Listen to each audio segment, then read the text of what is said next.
Yeah! Early morning నుంచి ఒక news viral అవుతుంది. అదేంటంటే ఇరాన్‌లో ఈ న్యూక్లియర్ ఫెసిలిటీస్ మీద ఇజ్రాయెల్ దాడి చేసిందని. ఆ దాడిలో రేడియేషన్ అక్కడున్న న్యూక్లియర్ యురేనియం నిల్వలు అవన్నీ ఉన్నాయి కదా! వాటి మీద దాడి చేయడం వల్ల అక్కడి నుంచి రేడియేషన్ వ్యాపించి చుట్టుపక్కల ఉన్న ప్రజలు వందలాది మంది లేదా వేలాది మంది చనిపోయారని, దీన్ని ఇరాన్ దాచిపెడుతుందని చెప్తున్నారు.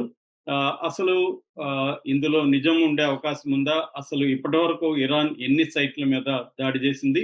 ఇంకా ఎన్ని సైట్ల మీద చేయాలి? అమెరికా అవసరం ఇజ్రాయెల్‌కి ఏముంది? అట్లాగే ఇంటర్నేషనల్ అటామిక్ ఎనర్జీ ఏజెన్సీ ఆహ్, అంటే ఈ మొత్తం ప్రపంచంలో ఏ దేశంలో అయినా న్యూక్లియర్ ఫెసిలిటీస్ ఎలా ఉన్నాయి వీటినన్నిటిని పర్యవేక్షించే ఒక ఏజెన్సీ ఉంది. ఆ ఏజెన్సీ దీని గురించి రేడియేషన్ గురించి ఏం చెప్తుంది? సో, ఈ విషయాలు మనం మాట్లాడుకుందాం. మామూలుగా ఆపరేషన్ రైజింగ్ లయన్ పేరుతో ఇజ్రాయెల్ ఈ నెల 13వ తేదీన ఇరాన్ మీద దాడులను మొదలుపెట్టింది. ఆహ్, ఎ ఆ దాడిని ఇరాన్ ఊహించలేదు. ప్రిపేర్ అవ్వలేదు. ఎందుకంటే ఇరాన్ అమెరికాతో చర్చల్లో ఉంది. ఆల్రెడీ 5 దఫాలు చర్చలైనాయి. మళ్ళీ 15థ్ చర్చ ఉంది. సో, 15థ్ డిస్కషన్ ఉంది కాబట్టి 13థ్ అటాక్ చేస్తారని వాళ్ళు ఊహించలేదు. ఎందుకంటే చర్చలు ఫెయిల్ కాలేదు. కంటిన్యూ అవుతున్నాయి. అమెరికా చర్చిస్తానే ఉంది తమతో. ఈ లోపల ఇజ్రాయెల్ అటాక్ చేస్తుందని ఊహించలేదు. అందువల్ల మొదటి 12 గంటలు ఇజ్రాయెల్ ఇరాన్‌కి ఒక చరిత్రలో ఎప్పుడూ ఎరుగనంత నష్టం చేకూర్చగలిగింది. అంటే ముఖ్యంగా వాళ్ళ ఆహ్, మిలిటరీ కమాండర్స్‌ని, టాప్ కమాండర్స్ టోటల్‌గా ఒక 20 మంది వరకు. అంటే కన్వెన్షనల్ మిలిటరీ అండ్ ఐఆర్‌జీసీ ఉంటది. ఐఆర్‌జీసీ అంటే ఇస్లామిక్ రెవల్యూషనరీ గార్డ్ కోర్. ఈ 2 రకాల మిలిటరీకి సంబంధించిన టాప్ 20 కమాండర్స్‌ని చంపేసింది. తర్వాత ఇంటెలిజెన్స్ అధికారుల్ని ఒక 10 మంది పైన చంపేసింది. అన్నిటికంటే కూడా న్యూక్లియర్ సైంటిస్ట్‌లు మెహదీ బెహ్రాన్‌బీ గాని, ఫరేయాన్ అబ్బాసి గాని ఇలాంటి టాప్ న్యూక్లియర్ సైంటిస్ట్‌లను కూడా ఇజ్రాయెల్ చంపేసింది. ఈ నేపథ్యంలో ఇరాన్ మెల్లగా మేలుకొనింది. తమ తప్పులను తెలుసుకునింది. మొసాద్ తమ దేశంలో ఎవరెవరు మొసాద్ ఏజెంట్లు ఉన్నారో వాళ్ళందరిని కూడా పట్టుకునింది. మన ఇండియన్స్ కూడా కొంతమంది మొసాద్ ఏజెంట్లుగా ఉంటే వాళ్ళని కూడా అరెస్ట్ చేశారు.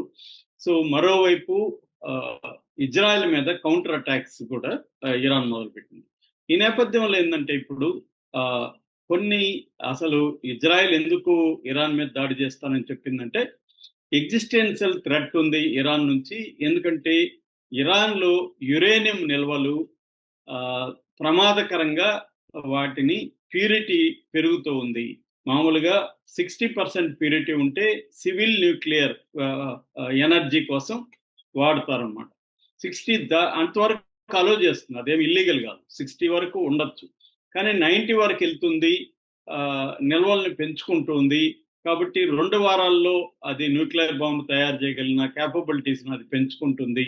దీన్ని మేము ధ్వంసం చేయకపోతే ఇరాన్ నుంచి మాకు ప్రమాదం ఉంది. అందుకని ఎగ్జిస్టెన్షియల్ థ్రెట్‌ని మేము ఎదుర్కోవడానికి సెల్ఫ్ డిఫెన్స్‌గా మేము అటాక్ చేశామని ఇజ్రాయెల్ చెప్పుకుంటుంది. దీన్నెవడు సపోర్ట్ చేయలేదు, అది వేరే విషయం. ప్రపంచంలో ఒక అమెరికా తప్ప మిగతా అన్ని దేశాలు కూడా ఖండిస్తున్నాయి. బట్ ఇజ్రాయెల్ అలా చెప్పుకొని దాడి చేసింది.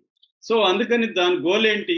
మొదటి గోలు ఇరాన్‌లో ఉండే న్యూక్లియర్ ఫెసిలిటీ మీద, యురేనియం నిల్వల మీద దాడి చేసి దాన్ని ధ్వంసం చేయడం. అట్లాగే దాన్ని ఉపయోగించుకునే బ్రెయిన్స్‌ని, సైంటిస్ట్‌లని చంపడం. సో, మొదటి ఒక గోల్ అయితే నెరవేరింది. మాక్సిమం సైంటిస్ట్‌ని చంపేసారు. అయితే ఇంకా ఇరాన్‌లో వీటిని వాడగలిగిన సైంటిస్ట్‌లయితే ఇంకా ఉన్నారని చెప్తున్నారు ఎక్స్‌పర్ట్స్. రెండవది ఇప్పుడు ఈ అటామిక్ ఎనర్జీ ఏరియాలో ఉన్న వాటి ఆహ్, న్యూక్లియర్ సైట్‌ల మీద దాడులనేవి చేసింది. మొదటగా నంతాజ్ అనే ఒక సైట్ మీద దాడి చేసింది. న్యూక్లియర్ సైట్ మీద. నంతాజ్ వచ్చి పైలట్ ఫ్యూయల్ ఎన్రిచ్‌మెంట్ ప్లాంట్ అంటారు దాన్ని. ఈ ప్లాంట్ లో ఉన్న అది గ్రౌండ్ లెవెల్‌లో ఉన్నవన్నిటిని ధ్వంసం చేసేసింది. అంటే మరి లోపల కంటే కూడా పైనున్న గ్రౌండ్ లెవెల్‌లో అన్నీ కూడా ధ్వంసం చేసింది. దానివల్ల రేడియేషన్ అయితే లీక్ అయిందని చెప్తున్నారు. దాన్ని మేనేజ్ చేసాం. ఇమ్మీడియేట్‌గా ఎమర్జెన్సీ ప్రోటోకాల్స్ ఫాలో అయ్యి ఇరాను మేము మేనేజ్ చేసామని చెప్తున్నారు. సో, దాని శాటిలైట్ ఇమేజెస్ ఇరాన్ అధికారులతో మాట్లాడి ఇంటర్నేషనల్ అటామిక్ ఎనర్జీ ఏజెన్సీ